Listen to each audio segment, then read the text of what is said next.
This episode is brought to you by Kia's first 3-row all-electric SUV, the Kia EV9, with available all-wheel drive and seating for up to 7 adults, with a 0 to 60 speed that thrills you 1 minute, and available reclining lounge seats that unwind you the next. Visit kia.com/EV9 to learn more. Ask your Kia dealer for availability. No system, no matter how advanced, can compensate for all driver error and or driving conditions. Always drive safely. I'm Mo Rocca, and I'm excited to announce Season 4 of my podcast, Mobituaries. I've got a whole new bunch of stories to share with you about the most fascinating people and things who are no longer with us. From famous figures who died on the very same day, to the things I wish would die, like buffets. All that and much more. Listen to Mobituaries with Mo Rocca wherever you get your podcasts.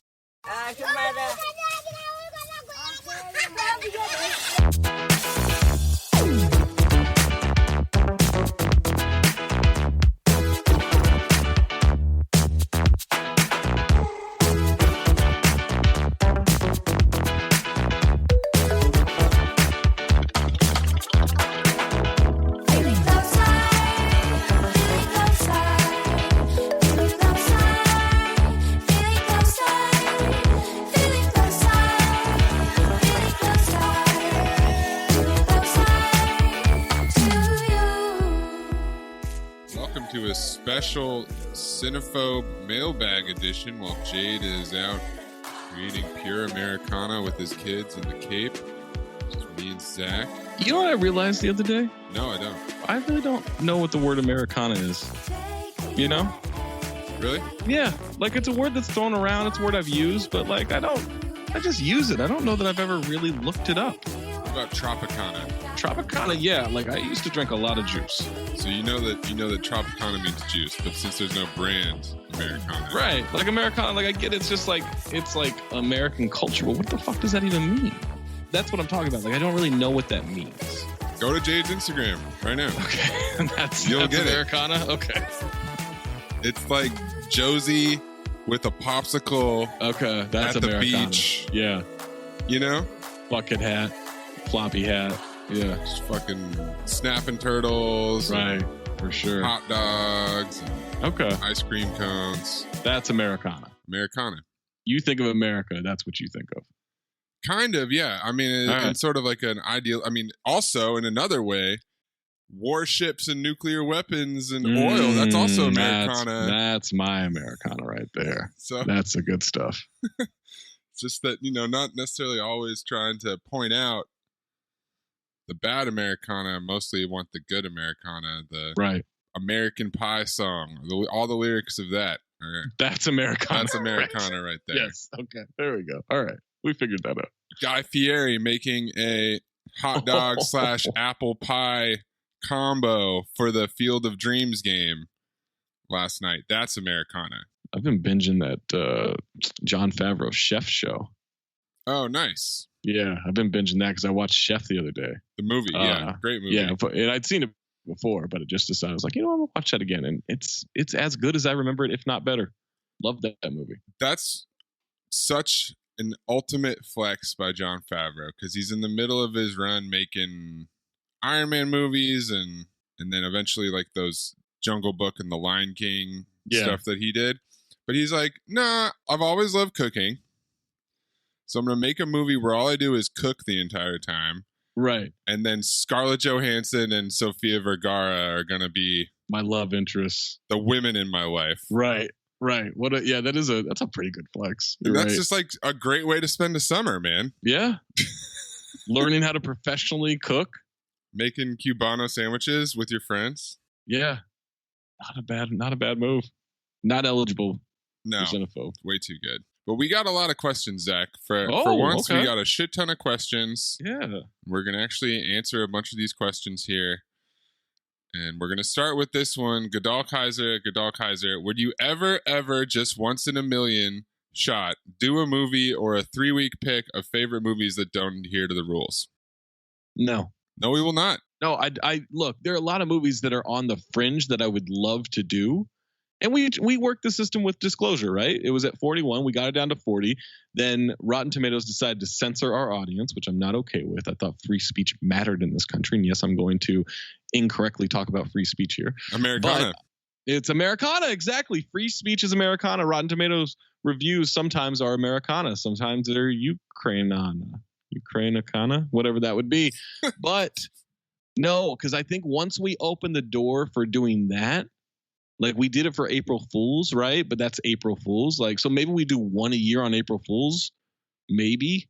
But no, I don't like, because then once we've opened that door, once we've opened Pandora's box, you don't get to close it. Now it's, well, you guys did it for this. Why won't you do it for that? Like, I don't want to set that precedent. We have too many movies that are available that we may never get to at this point. You know, once we all die on the train, like, I don't know what's going to happen to this podcast. Right. Then we're just doing a completely different podcast. Then we're doing How Did This Get Made? Right? Because they do movies that are like sometimes are good. Right. But they're just ridiculous. Obscure or hard to find. I don't want to do that. Yeah. It's the point of the show. Is it? Isn't it? Come to Cinephobe Mailbag. I want to try and drag down another movie, though. I would love to find another I'm into crowdsourcing opportunity, something that's at 41%, or even better, something that's could be 45%, but there's only 1,000 reviews. Right. And we can really knock that down. Something that's within our range that we can take down. Because I think the most interesting section is the movies that are in the 40 to 50 range.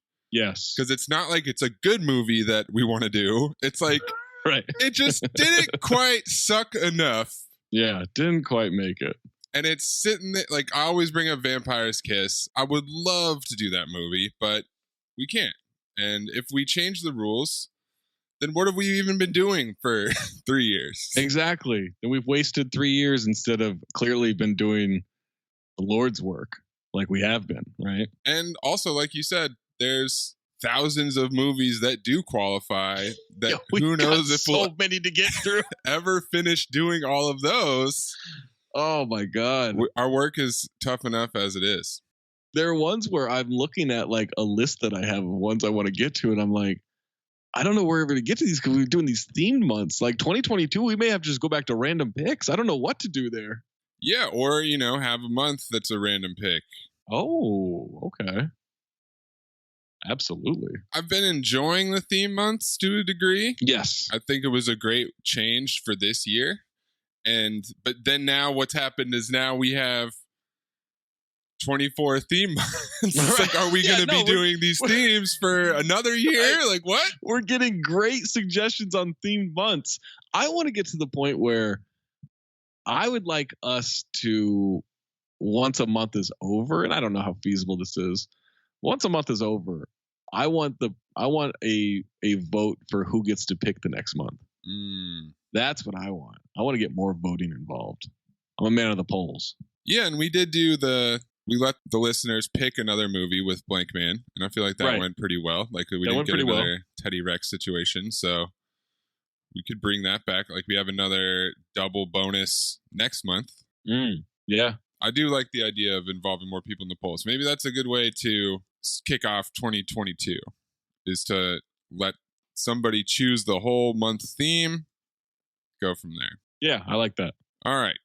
Ben Gordon at Praise the Gourd. If Travolta is the face of Cinephobe for bad movies, who is the face of Cinephobe for enjoyable movies, i.e. Ben Stiller, Jack Black, Vince Vaughn, etc.? I feel like we're going to have different answers. By all means, Zach, go first. Go right ahead. I mean, it's Nick Cage, man. What's a Nick Cage movie we've done that we haven't enjoyed? They've all been bangers.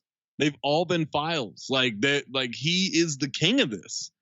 He's the king of the enjoyable movie for Cinephobe. It doesn't lie, right? Next, banger, Knowing, banger, Wicker Man, banger, Primal, Ghost Rider, Mom and Dad, Jiu-Jitsu, Snake Eyes, Kiss of Death, Gone in 60 Seconds, Ghost Rider, Spirit of Vengeance. Like, we've enjoyed all of those.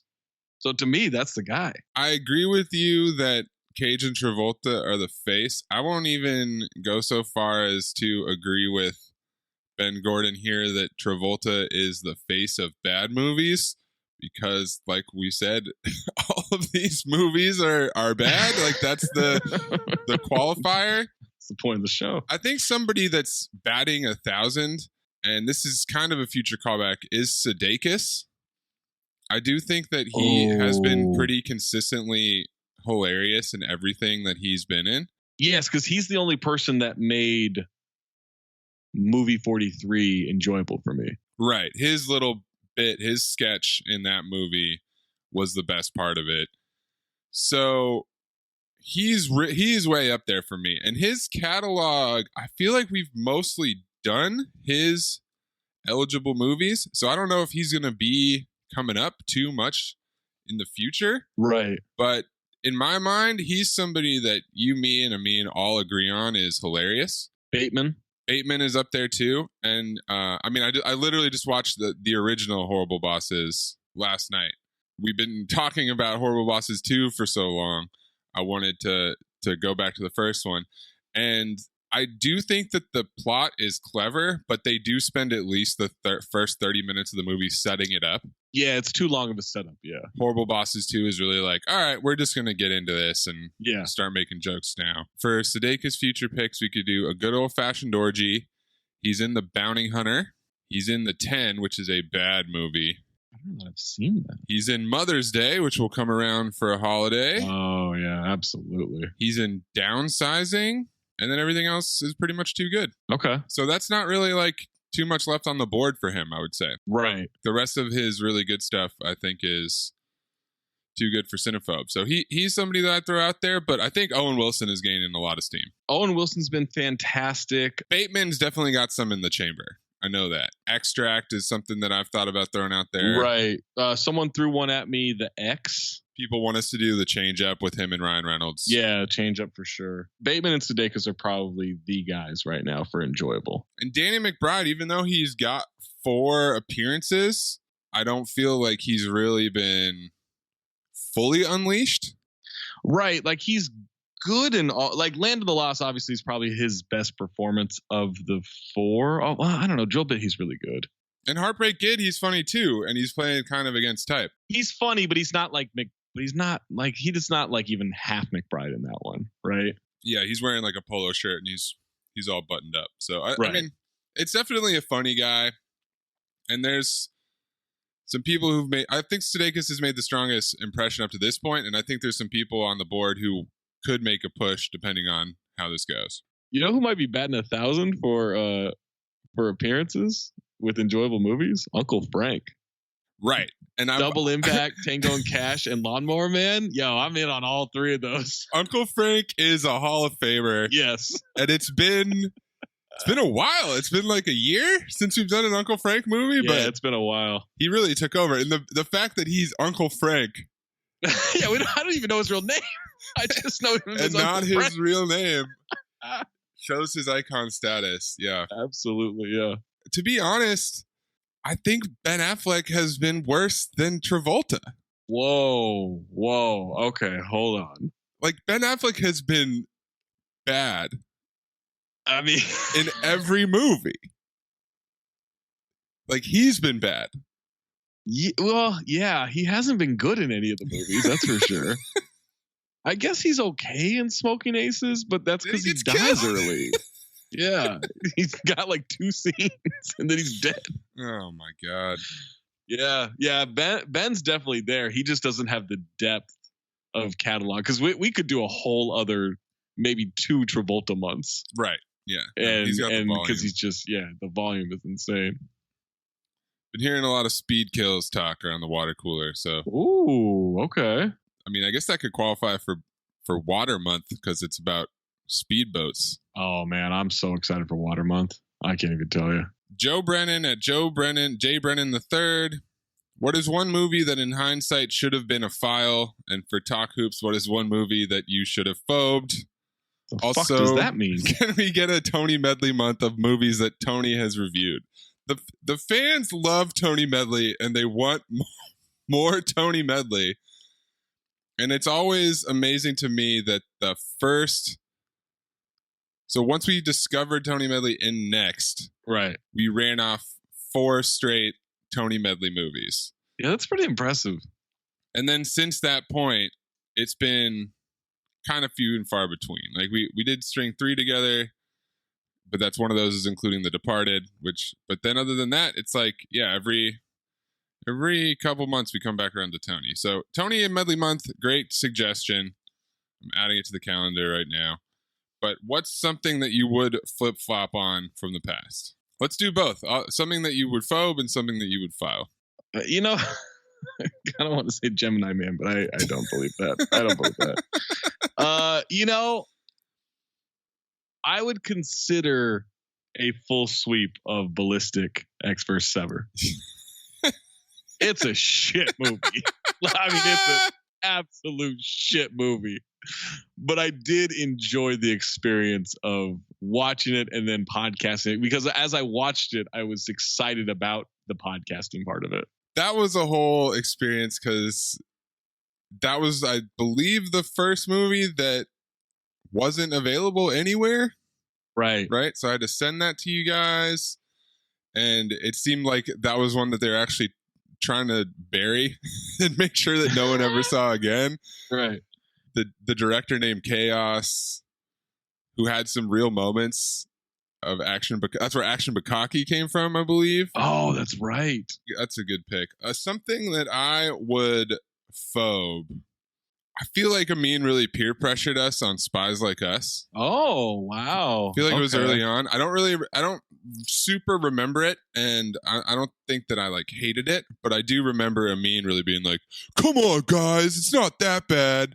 Like, it's funny, you laugh, blah blah blah." So that'd be one that I'd consider. And then something that I would file. I probably wish I'd filed Battlefield Earth. Oh man, I can't believe you didn't. What a banger. Because that was an experience, and it kind of comes down to that or The Fanatic for me. The Fanatic, I was not having it. How did you not love that movie? I was so uncomfortable. It's so offensive. It made me so really uncomfortable. And then you and Amin come in and are just all about the Church of Moose, and I was like, "What is this?" Look, that character has carried us through so many moments, and that's the thing, is that his legacy is very pervasive to this podcast.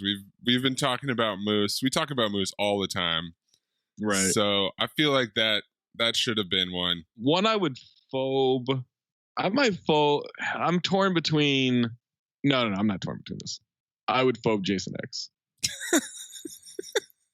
In retrospect, not a great movie. Yeah, I think that I would phobe Pluto Nash. Really? Interesting. Because that one was all based on expectations. I was expecting it to be dramatically worse than it was, but it was still very bad. Yeah, I mean, it's terrible. It's really terrible. And that's one of the funnier examples in Hollywood of something that they knew was super bad and tried to keep away from releasing to the public. But even eventually when it still did come out, it still tanked. Would you say that Eddie Murphy's had a renaissance since like the Dreamgirls? Coming to America sucked. It really did. And like Dolomite was okay.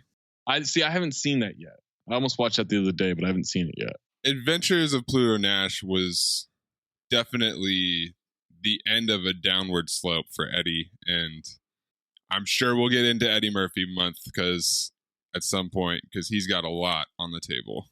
A lot. All right. So Cougs at Gordon Coogan, which was the favorite episode to make? Oh man, that's a tough one.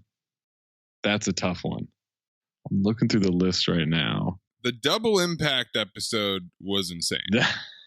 That was fun. I remember that one for sure. I was laughing a lot. Action Jackson was an amazing one. This is more like just the recording. Yeah. Because I'm going to be honest, like I had a lot of fun, even though I phobed the crap out of this movie. I had a lot of fun producing and editing the What Men Want episode. I feel like it was a lot of fun. I know it's recency bias, Yeah. Because I kind of feel like I'm always adding things over time. So that was one. But like, that's a movie that really was kind of blah to me. Yeah. But yeah. it's a 2-hour pod, and you got Angry Amin right off the top, and the intro alone is fucking amazing. And so that one was a lot of fun. I mean, Hook was a lot of fun to produce. Hook was fun. I mean, look, the Fanatic was that was a fun episode to do. Oh, you know what was a fun episode? Johnny Be Good. Oh yeah, that was a fun episode to do. Because I think we were all a little surprised by how weird and amusing that one was. And how good RDJ's cocaine was. Right, exactly. When you said the Fanatic, that made me think of another question I think we had here. If we were ever to redo an episode, like we've talked about that, you know, Amin's talked about wanting to bring one back. Everybody brings one back. He's been thinking more to punish people. I think redoing the Fanatic with like more drops and clips and all that, I think that would be a really good candidate. Is there one that you would want to redo? To bring back? Absolutely. To give it like the 100 episode Cinephobe polish? Next. I want to redo Next. Just because it was so early. It was so early. Like, it's so, like, Amin's audio surprise is horrible. Oh my God. I think he was doing it on like iPhone, like headphone, earbuds or whatever. I think the Next, because I genuinely enjoy how fucking stupid that movie is, and I think we would have a lot of fun redoing it now. I think we did the reviews at the end of that. Maybe, yeah. It might have been. The format wasn't even the same. Swordfish might be a fun one to redo. Swordfish was one of the first ones where I think even had clips. Right. Yeah. Because we clipped in the whole beginning speech. The opening monologue. We were like, all right, we just need to play this. So that, I think that would be a good one too, because that one had a lot of, I mean, although you can't totally get the effects of the blowjob hacking scene from a clip, that would be a good one to revisit too. But yeah, any of the ones in that first like 15 to 20, I think could use a good redo. Yeah. Would end up pretty interesting. So something to consider. All right. Peter Fuentes, DMD at Dr. Peter Fuentes. Will we be getting an M. Night Shyamalan month? Oh. The short answer is yes, because as we talked about on the After Earth podcast, his movies just dip down perfectly in Rotten Tomatoes scores. Mm-hmm. Like they just get progressively worse and worse. I mean, people really want us to do The Happening. I've gotten that a lot. Old is at 50%. So it didn't make it. Yeah. Glass is 37. So he's definitely in the game. I mean, he also did The Last Airbender, which I've heard is like one of the biggest pieces of shit like ever. Yeah, I've never seen it, but people hate it because people really love that anime, and so he just really butchered it. Right.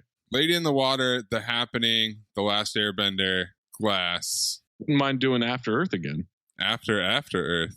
Just to piss Amin off. We'd have to do every movie that he has that qualifies, but it could definitely happen. Absolutely, yeah. Dahlia Lux also asked, most importantly, when will M. Night Shyamalan month finally happen?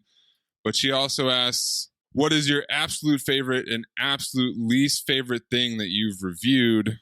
And also, what is something you're truly sad hasn't made it on the show yet? Favorite thing we reviewed is probably Horrible Bosses 2. Like, I watch that movie at least once a month.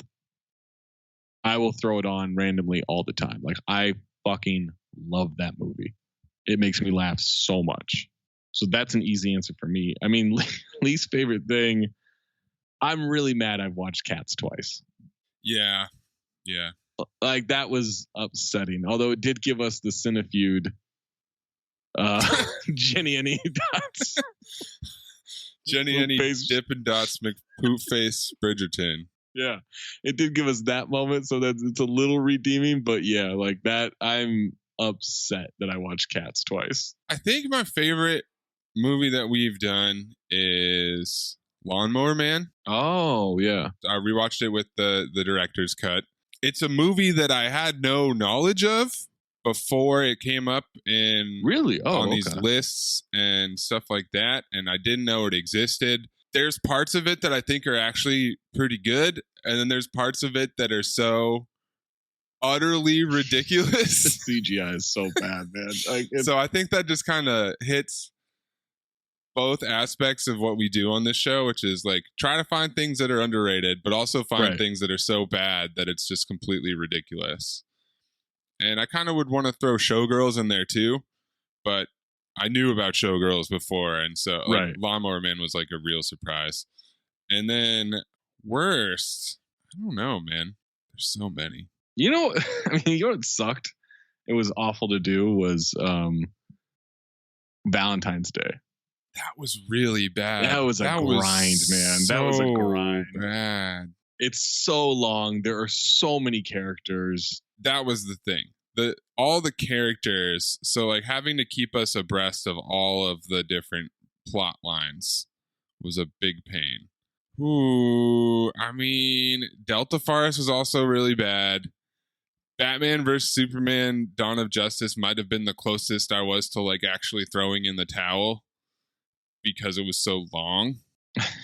That one I loved just because it was to really upset everybody. The fact that it was the extended edition really kind of put it over the top. It's like it was already 2.5 or 3 hours long, but they tacked on another chunk. Yeah, I'm kind of with you on Valentine's Day though. Like that's a movie like I would never touch.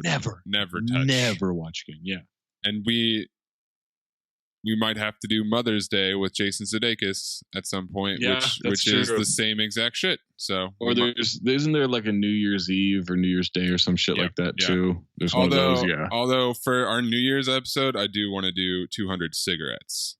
Oh, because okay. it's a New Year's movie, and people were actually throwing that out there for rom-com month. So that's what got it back on my radar. But that it's got Affleck, it's got Paul Rudd, Kate Hudson, Gabby Hoffman. It's like one of those big ensemble cast movies. I hate those, man.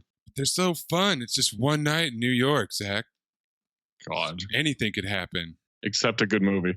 And then Dahlia asks, what's something you're truly sad hasn't made it on the show yet? Oh, but that's easy for me. Well, I have two answers, but I won't give one of them because it's a revenge pick that I know is going to send Amin over the edge. Oh, he's not going to listen to this. No, but I can't risk someone tweeting it to him or sending a message to him. So, Howard the Duck. I really want to do Howard the Duck. I got nixed on that when I tried to do it for Superhero Month. Yeah, for me, I mean, there's a couple that we've had kind of put aside for the right situation. Waiting is one that I really want to do. Yeah. We all want to do it, I think. There's a couple movies that we all want to do. Right. That we haven't done for a reason. And Waiting is one of them. Yeah. Richie McGivney at Rich McGivney. Give us one character from a Cinephobe movie that you wish were a real human being and perhaps had some kind of friendly or familial relationship with. Or maybe just to know that they are out there somewhere. Oh, that's a great question. Demi Moore, Disclosure. Really like to fuck Demi Moore from Disclosure. Oh, man. As soon as I read that question, there's only one person that I knew he was trying to get us to talk about, and that's Moose. Don't you just want to know that Moose is out there somewhere living his life? Especially because that's not too far from my apartment. Like, that's like 10 minutes. Like, I can get to him pretty easily. But I think my answer is going to be somewhere out there, Action Jackson, saving the day. You know, God, yeah. I just feel a lot safer. I might move to Detroit. That would do it. Yeah, that would put it over the top. Yeah, I'd feel safe. Or Mr. Ed. Hello, I'm Mr. Ed. Another good one would be Babs from The Goods, Catherine Hahn. Oh, yeah, Babs from The Goods. Wouldn't mind buying a car from her. Kind of just because I want to be friends with Catherine Hahn. Yeah, that's a good one. You know, look, it's villainous, but I wouldn't mind knowing that the Rumble is out there, you know? Like the Rumble. He'd be in jail though at this point, right? Like, or is he dead? Did he die at the end of Money Plane? That's the thing we don't know. We don't know if he defended the house or we don't know if he got. The last thing we see is just him shooting that gun and yelling, right? That's it? Right, exactly.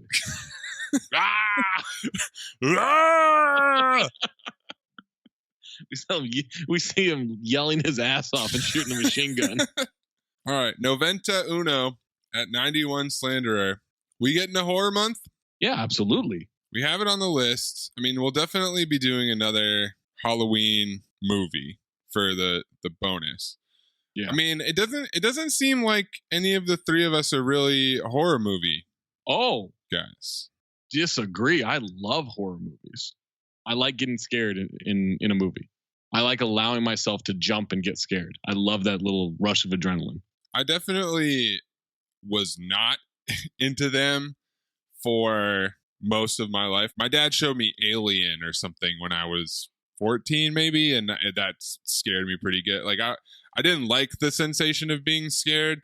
Mm-hmm. And then now like I can get away with it if I'm just making jokes the whole time. So obviously that'll be no issue here, especially because we won't be doing any like good ones.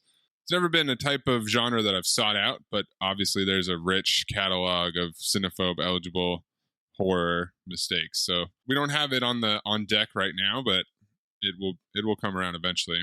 I'm definitely open to horror month. And then we'll just have to explain to Amin it's not horror month, it's horror month, right? Yeah, horror month. I don't know if we get through. I don't know if he gets through it. He might jack himself to death. That'd be problematic. I'm problematic. It's a problem. Speaking of problematic, Mike Techner at M Techner, who is your most problematic crush? Oh, that's a good question. I'm trying to think like who problematic women are. Can I Google that? Problematic. I mean, like in like real life, it'd be like what, like Stacey Dash would be like a problematic crush. Yeah, that would be one. This is a podcast called Problematic Women. That doesn't really help me. Although I guess check it out. I don't know. It might be good. It's the first thing that came up. Problematic. Definitely not Wendy Williams. Not Demi Lovato. I don't know who that is. I don't know that I have one. That's a tough one. Maybe like problematic people we like. I like that I found a list. Your fave is problematic.tumblr.com. So Tumblr's still a thing. And it's just a list of people, but it doesn't give a reason for any of them. Is Jennifer Lawrence problematic? No. Okay. I do like me some J-Law. I do also have a big crush on Jennifer Lawrence. Madonna? Is she problematic? I've been watching some like late 80s, early 90s Madonna clips and stuff. I've been listening to a lot of Madonna albums. That was a sexual tornado. Madonna was terrifying, but in a great way. I definitely really like her music and kind of oblivious to how famous she was, I guess. Like she was already like coming down from her fame like when I became aware of her. The 80s must have just been a time, man. Prince, Michael Jackson, and Madonna. Like, I think like all three of those people are better than anybody I had in my life. Look, I'm not proud of this, but Lindsay Lohan still does it for me. There's your problematic crush. Yeah. Yep. It wouldn't take much convincing. Okay. I understand the issues with everything involved, but there's something about it. I don't know. I mean, I still have a crush on Megan Fox, even though she's dating Machine Gun Kelly, which I think by extension makes her problematic. I think, that's hard to ignore, right?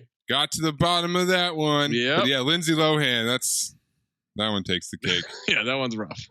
Anne Hathaway, is she problematic or do people just not like her? Nah, people just don't like her. Okay, because I'm all in on like Amin doesn't like her. Amin doesn't like a lot of people who are white. Mostly women. White women. Delta at Alsdra NSFW, has the existence of a Tony Medley review ever swayed your choice of a movie? That's a good question. I think that there was, back when we were free picking, I would occasionally tee one up because I saw that Tony reviewed it. Right. Spencer Confidential was, I watched it. I looked it up after I saw that it qualified. And then I looked it up and saw that it had a Tony Medley review. That might have been one. I don't know if he swayed me at all. Maybe Catwoman. Maybe. He was on the fence with Catwoman. He gave it a 5 out of 10. I'm the only one that filed it. I stand by that file. Yeah, I don't know if he's ever swayed me. And it's definitely never been like, I was going to file this movie until I saw that Tony Medley hated it, and then I phobed it. Right. That Usually that makes me happened. feel better about liking a movie. Right. What if you liked a movie and Tony also liked it? Well, so that happened with Horrible Bosses too. He gave it a 9 out of 10, you know? Right. And we were like, Tony, he gets it. Right. I mean, Next, he gave it an 8 out of 10, you know? Sometimes we will try to get him involved in the pod. We're always excited to have him back, but his thoughts don't necessarily totally have a huge effect. His views don't reflect that of the podcast. Licky Icky Icky at Brian Licky, your favorite Cinephobe soundbite or callback? It's recency bias, but the tension drop always gets me. Especially sometimes you'll just do the whoo, and you'll just do that and cut it off. And that I really enjoy. And then I'm still getting a lot of laughs out of "Two can play this game, you piece of shit." That was like an all-time moment for me. When a meme got fooled by the internet and him thinking out loud the process of like, oh no, did I get fooled? Because you and I both went to the Twitter feed of Joss Whedon, and I'm like, I don't see shit on here. Not There's there, nothing. man. What are you talking about, man? I haven't gotten to use this one that often, but there's a drop that I used when Amin was telling me how to do the bossa nova. And I said, right, produce the podcast. I'll write that down. And then it just happened, future callback, in the next episode. Synergy, like the same joke has come back. I feel like in the last year I've been trying to work music a bit more into the mix, and that's been fun. Yeah, Problematic has been. The Problematic fun. song is great, and I like in the What Men One episode, the sports, the like that was. thing. I totally forgotten about that. I always like to try to come up with new ones, but also a fun game that I've been doing is I will watch a movie or a TV show or something that's not in the canon, but then there'll be like a moment that I'm like, this could be a drop. Yeah. I've only done it a couple times, but I have "You Blew It," which is Robert De Niro in Copland, just like yelling at Sylvester Stallone.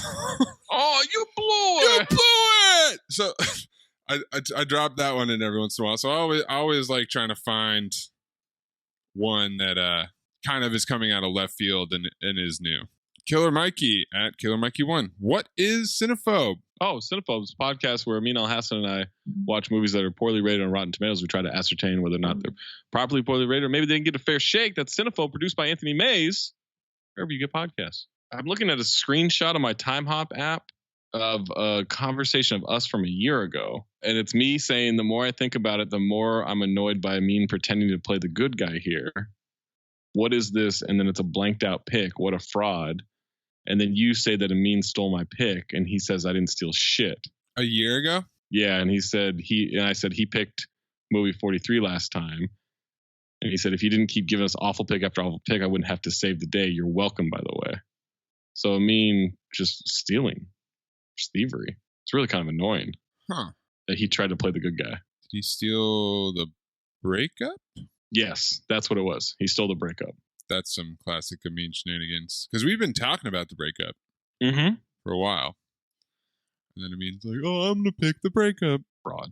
All right. Vac Hami at Tweetboutnothing. When will we get a non-white actor month? Whoa. Which is fair, to be fair. Whoa. It has been Cage, Arnold, Affleck, and Travolta. But the answer to that is very soon. Like, very, very soon. Yeah, we'll get you a Scarlett Johansson month pretty soon, yeah. We'll have Emma Stone playing an Asian girl in Hawaii coming up right next. And which movie from the first 10 episodes would you change your phobe or file rating for? Oh, change. Okay. So just from the first 10 now. First 10. So that for me, I think is going to be Spies Like Us. Not Jupiter Ascending? No, sticking with that one. God. Oh my God. Sticking with it. You know what? Mr. Magoo. I'd file that. Oh my God. It was our first all red sweep because Kangaroo Jack Good Day USA doesn't count because for some reason we didn't let you pick during that time. And so, yeah, I would change Mr. Magoo. No, I'll leave Spies Like Us. I would file Wicker Man just for him. Wicker Man's good, fucking man. beating the shit out of those women. Yeah, he just comes up and clocks that woman rampage that he goes on. Oh my God. But I remember why I phobed it, and it's because I watched a version that fucked with the ending and didn't have the B scene right. So if that scene had been in there, I think I file it easily because that was the part I was looking forward to the whole time. Yeah, for sure. Absolutely. You bitches. You bitches.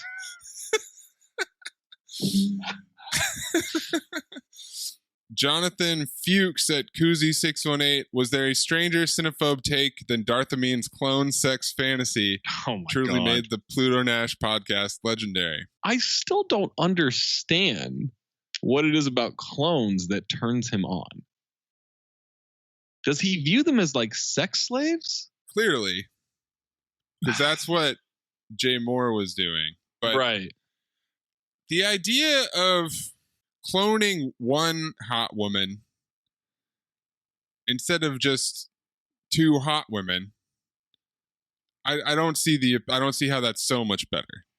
It actually seems like it might be worse because they would be on the same page and like could come up with some sort of scheme. And then they probably don't want to be cloned. That's the other thing. Yeah, how do you know they want to be cloned? That's weird. Multiplicity. Whenever you have a clone situation, the clones usually don't do what you want them to do. No, they certainly don't, Steve. You've created a clone. You're like, okay, cool. I clone this person. Now I can do whatever I want, and this clone can do what I'm supposed to do. But then the clone has the same motivations as you. Right. And now I'm thinking back, was one of the women a clone of the other, or were they both clones of another woman who wasn't there? Great question. I think it was a woman and her clone, but I think that if you were going to do that situation, you would probably want two clones and get the original the hell out of there. Right. Absolutely. That would be the situation. Yeah, I don't know if there's a stranger take than that. I'm trying to think of some of the bullshit Amin said. Him filing what men want is up there, but not as disturbing as that was racially motivated. He's lied a bunch of times. Oh, he lies constant. He's a repeat offender when it comes to just completely bullshitting his way to a phobe or file. But in terms of like strangest thoughts, yeah, wanting to fuck clones would not. It's gonna be tough to beat. Tad Tilton at Dat Not Lit.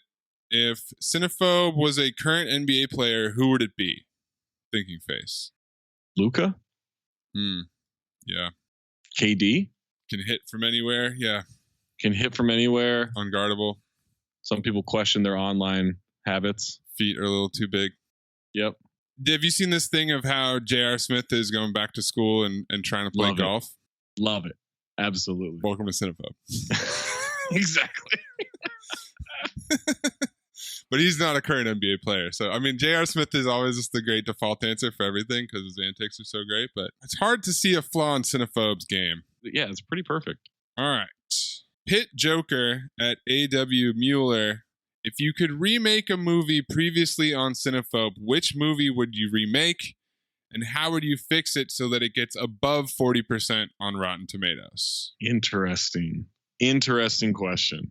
It's got to be a bad movie. Not like one of the ones we really liked, because those are ones we're not sure how that qualify. Right. Yeah, that makes sense. It doesn't have to be, but like, how would you make Horrible Bosses 2 better? Right, yeah, I don't know. I mean, I don't know. So it's a perfect comedy to me. Oh, man. Is there a way to fix Soul Man? Probably not.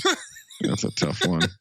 That's a toughie. Yeah, make him not in blackface. Yeah, that could just have him go to Harvard. Yeah. Yeah, that could be. This is a different movie.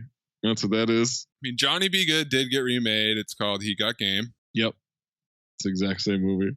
A movie like The Fan, I'm not really sure why it didn't hit. It's not like we could have put bigger stars. Right, like the stars are who you'd want them to be. In the role there. I mean, Money Plane, give it a fucking budget. And get the wrestler out of the cockpit. Yeah, even $1,000 more. Right? Actually, if you remade Money Plane and you had Carl Weathers instead of whatever the fuck's name is. Yeah, Edge or whatever. Okay, Money Plane. You keep Kelsey Grammer. Keep Kelsey Grammer for sure. Because we've seen Carl Weathers battle a middle-aged white man before, and it was great. It was great. You get a real plane. You get more than a small studio in Reseda to film.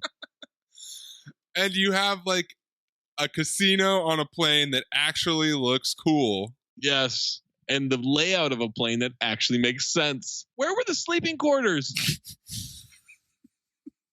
I'm just thinking of when they're throwing the money. And it's just into a dark area of the stage. And you get actual Baker Mayfield instead of fat Baker Mayfield to make an appearance. We're about 2 years away from him being eligible to be in movies like that. Right.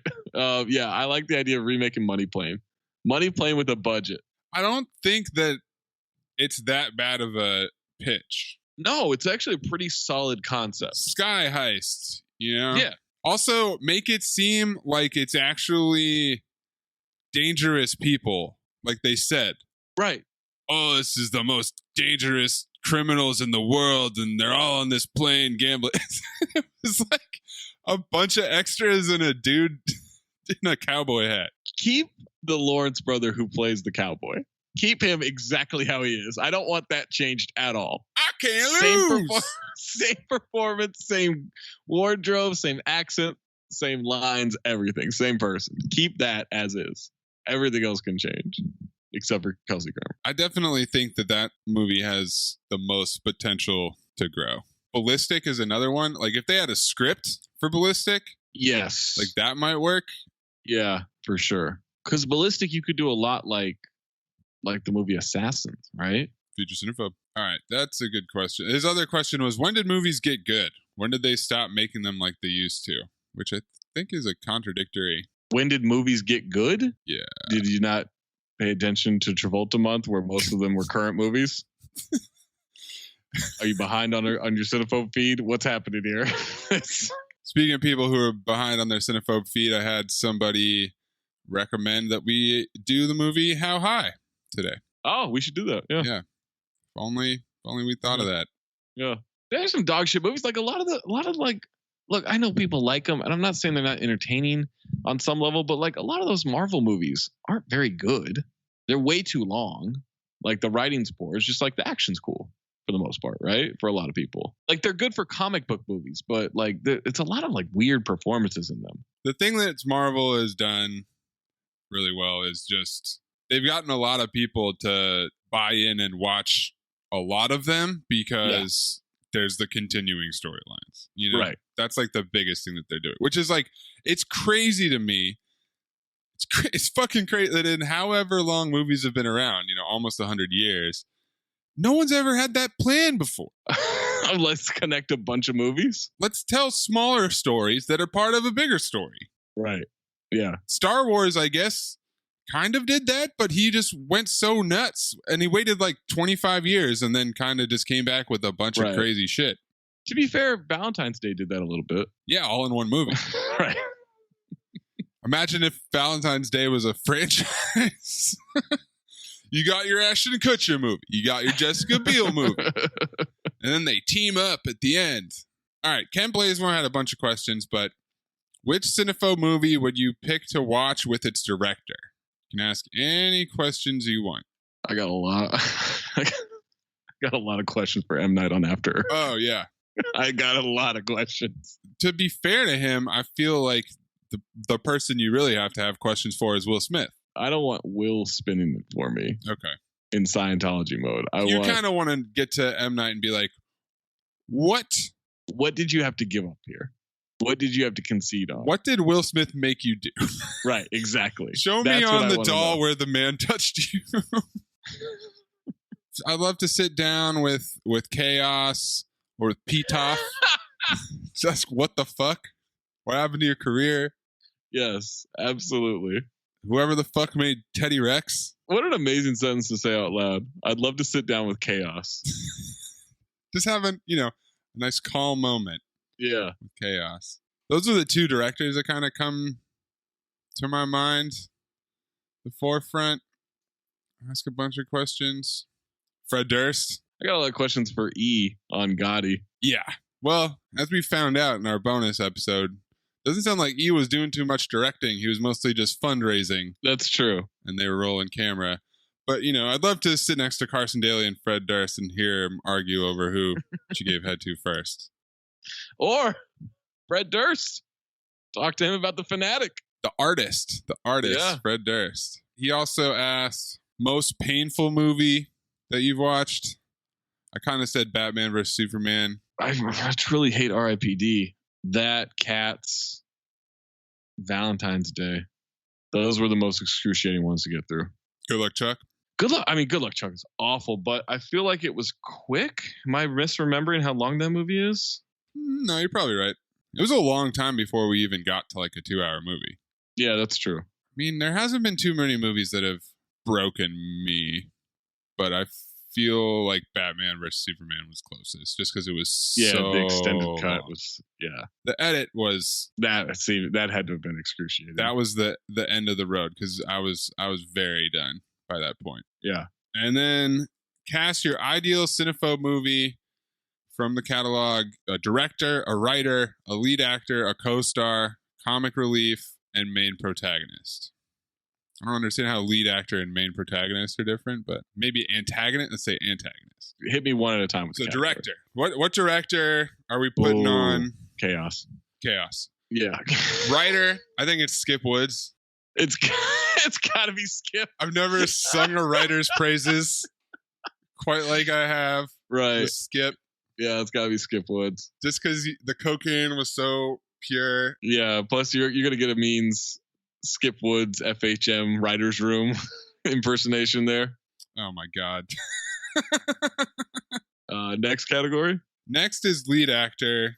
Oh, Cage. Obviously Cage. Yeah, no doubt about it. Co-star. Ooh. That's clearly the thing when we release the retroactive ass on, ass off. Yeah. That's coming up soon. Like, he doesn't have a lot of competition in the movies that he's in. That's true. I mean, Carl Weathers, Carl Weathers, yeah. Yeah. So we're getting into like an action duo sure. type thing. All right. And then comic relief. Sudeikis. Yeah. Doesn't matter how we get him in there. Main antagonist. Who's the best bad guy in the history of Cinephobe? Oh, Bolo. Oh my God. This is a movie. Yeah. This is a movie. And then he didn't put this in there, but love interest. Oh, Carla Gugino. Carla. Kidding me? Do we dare make her married to Nick Cage? Here's what I think. Married to Carl Weathers used to be with Nick Cage. So it's like it's a Jade situation. Jade situation for sure. I wouldn't mind getting Gina Gershon involved. Yeah, I like that. That's greenlit. Yeah. Whatever your film studio was, that one movie, Hercules Films or whatever the fuck. Right. We're getting this made. Jimmer didn't ask a question. Jim Jimson Jr. He just said movie pitch. Armageddon 2 as a small Oscar bait movie focusing on Affleck's character struggle with addiction and estrangement from his daughter. No action, just a wrestler-style meditation on the toxicity of fame and failure to live up to expectations. I mean, Affleck gets greenlit. I'm going to go ahead and phobe that. Armageddon 2. Julian. Yo. What's up, man? What up? What's going on? We've been doing a nice little mailbag here. We've answered lots of questions. But, Julian, I'm going to ask you, what is a Cinephobe movie that you would 100% file and 100% phobe? Well, I gotta go with Hot Rod on the file. What? Woo, woo! Oh, it's for the phobe? Yeah, for the phobe. Got it. Yeah, for the file. Grew up on that movie. High school dumb movie. Bay Area kid. Lonely Island. Those are my guys. Did you two just not have other movies available to you? Yeah, it was rough out here, man. Man. You know, you go to Blockbuster and all Everything the else shelves is are checked empty. It's a competitive market. But they got like 3 hot rods sitting right there. Yeah, I get it. And then you just don't give it back, you know, because you don't Right. want to go back and like return it and then Can't risk have nothing. So it. Right. and then Phobe, Julian. Cats was probably You watch most- Cats? no. Have you watched most of the movies? Most of them at this point. Early Okay. on, no, but Yeah. I'd say since the pandemic, I definitely locked in. And Cats, I just checked out the second half. I was playing chess most of the movie. I wish I could have been so lucky. Oh, that was awful.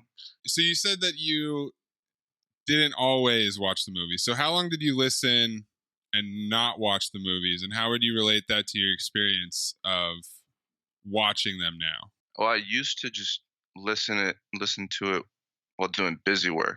You know, just like building furniture and moving stuff around, just working on stuff, and I can kind of visualize stuff, and then like maybe a year would pass, and I'd check out a movie, and I'd have like the same notes too. You know, it's one of those situations where the podcast is you kind of remember stuff because of the laughs, and then you go back and into the movie and at a later date, and it kind of all clicks.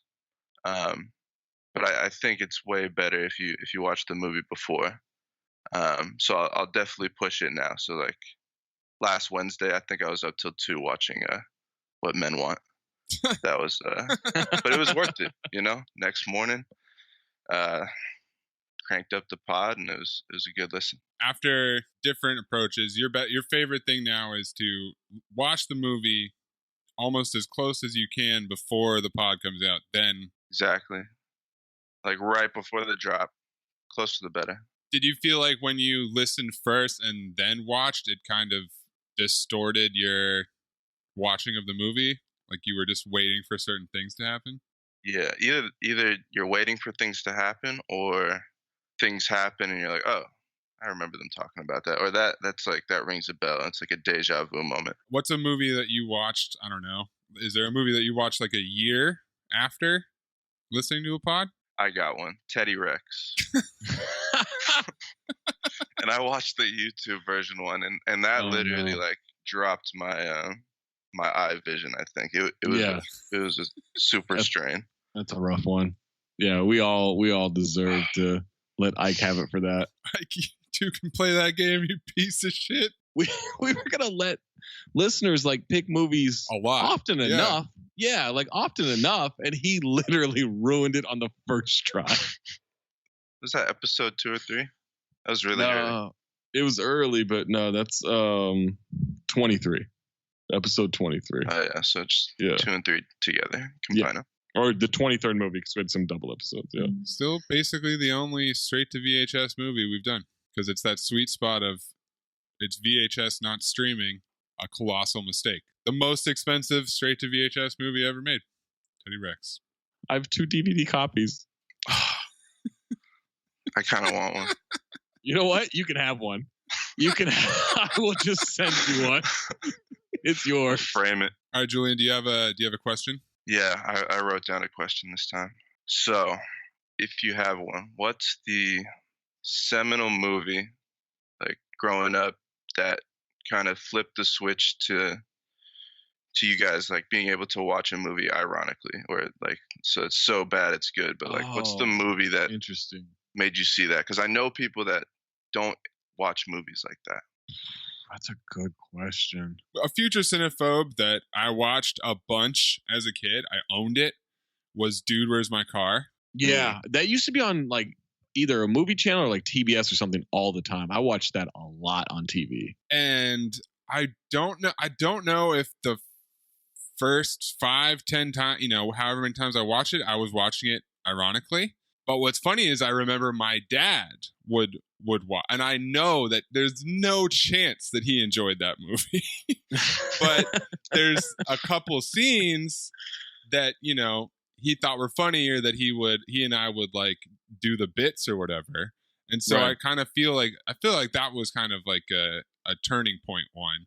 But I'm trying to think of like later on if there was a movie where I was like actually ripping on it. Yeah, I think the first one I was truly aware of, because there was a long time where I was just like, this movie's great. And then you go back and watch it later on in life. You're like, wow, I was an idiot.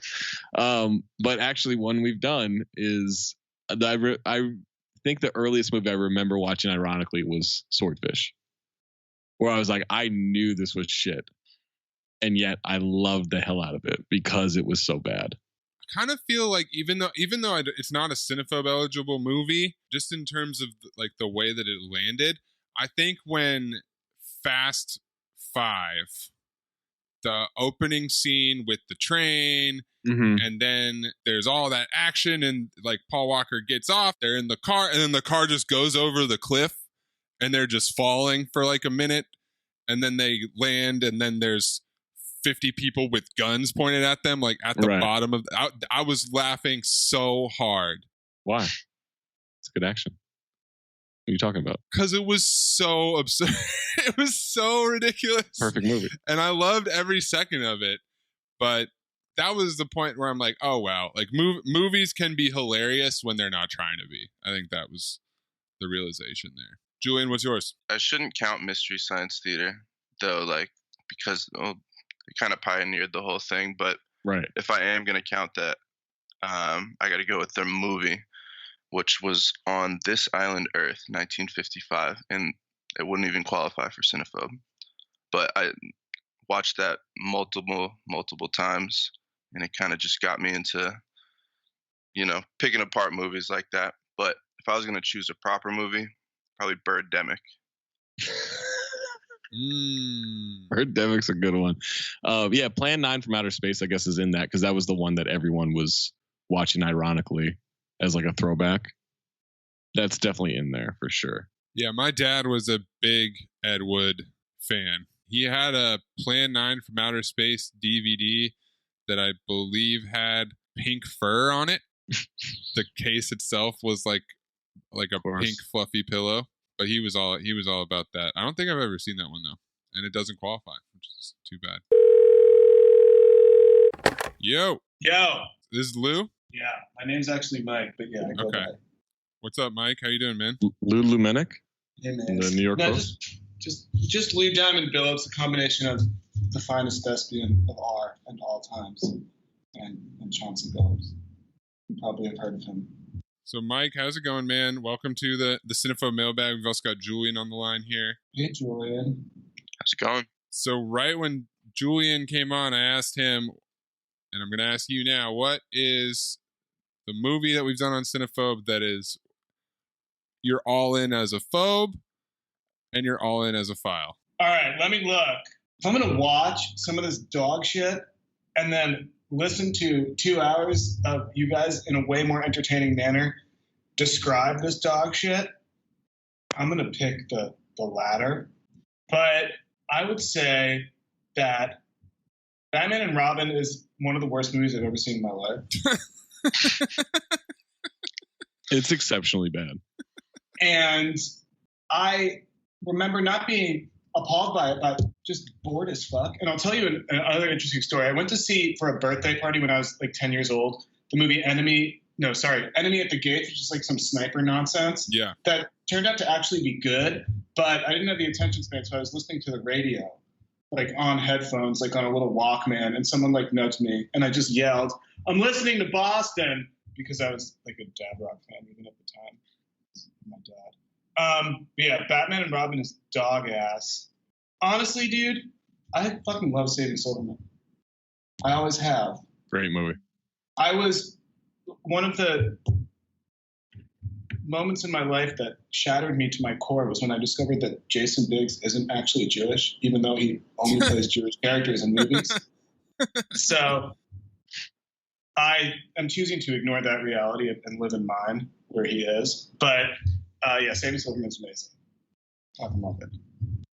All right. So you're saying that you would prefer to just listen to the pod than put yourself through the experience of watching some of these movies. Yes, especially because the plot in most of them is so either irrelevant or just horrendous that I don't care if I get spoiled. So if I am intrigued by your discussion, I'll watch the movie. Oh, also, How High is a hard file. That movie's amazing.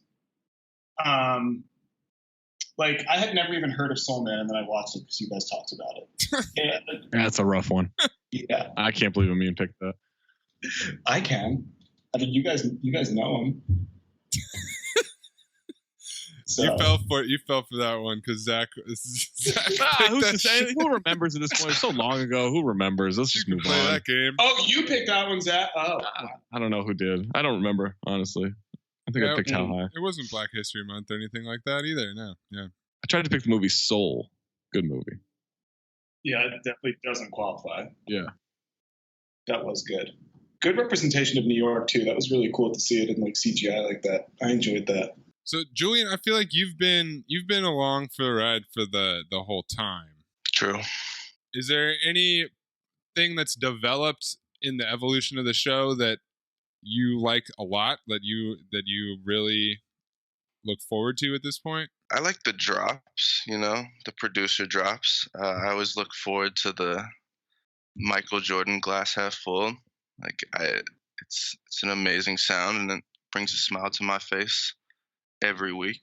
The Golden Dumpster has been good.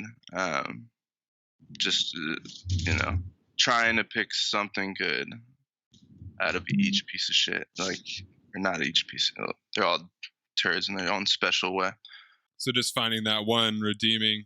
Do you think we should have more awards? Like, did you like the creation of Ass On, Ass Off? That was great. Yes.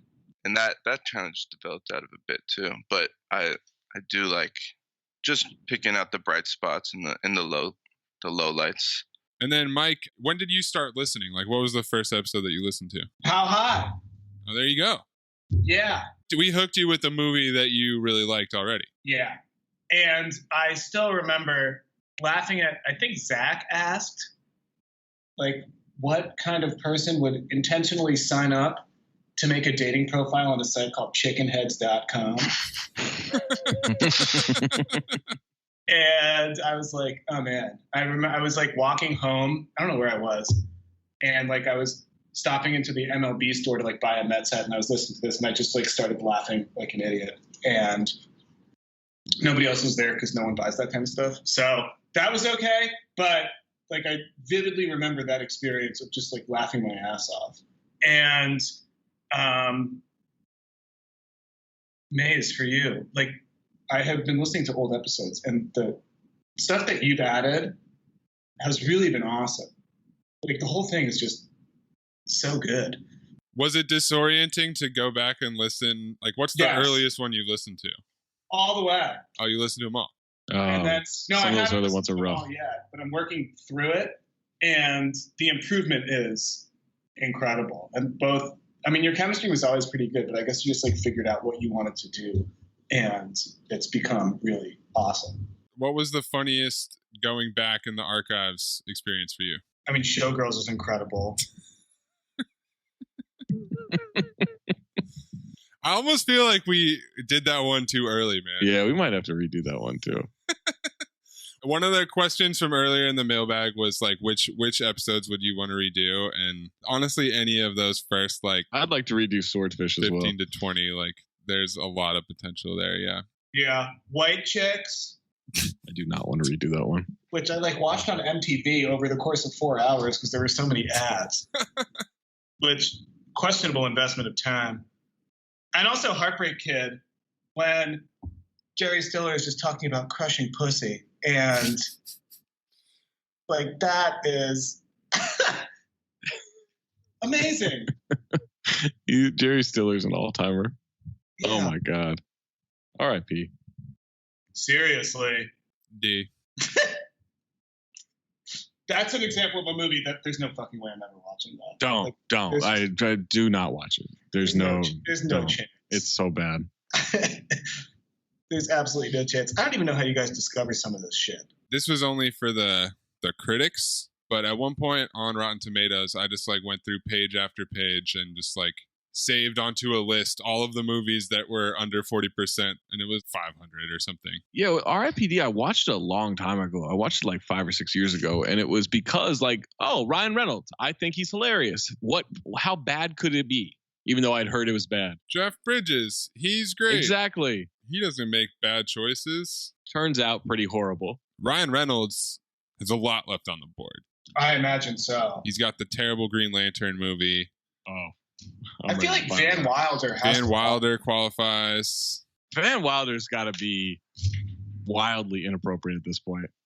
I mean, yeah, both from a misogyny perspective, I won't try to imitate the imaging, but and also the very over-the-top Indian character that is. Yeah, it's got to be super racist, super misogynistic.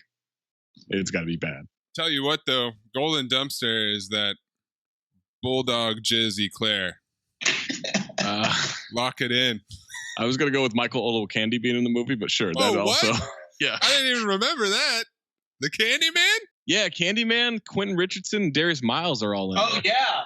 Actually, we might be able to get Quentin Richardson as like an addendum. Okay.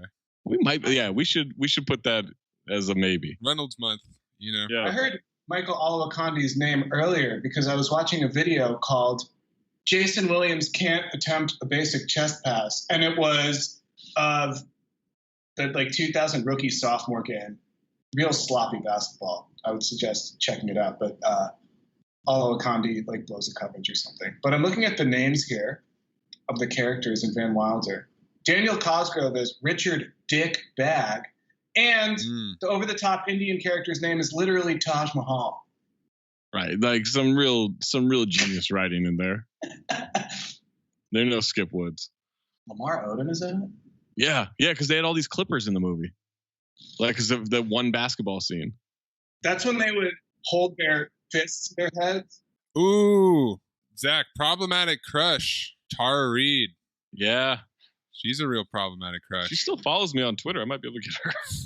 DM her. She doesn't have shit to do. This Van Wilder episode is going to be packed. Yeah, I know. I have too many people. Yeah, the movie's... Wow, Simon Helberg. Eric Estrada? Oh, yeah, Eric Estrada, for sure. That one's going to be a challenge. I look forward to that at some point. All right, Mike, do you have a question? So this occurred yesterday. This is kind of a shishi question to be asking. But I went to a restaurant yesterday where it was like one of these small plate situations. And I wonder, have you ever ordered the right amount of food at a tapas small plate type restaurant? No.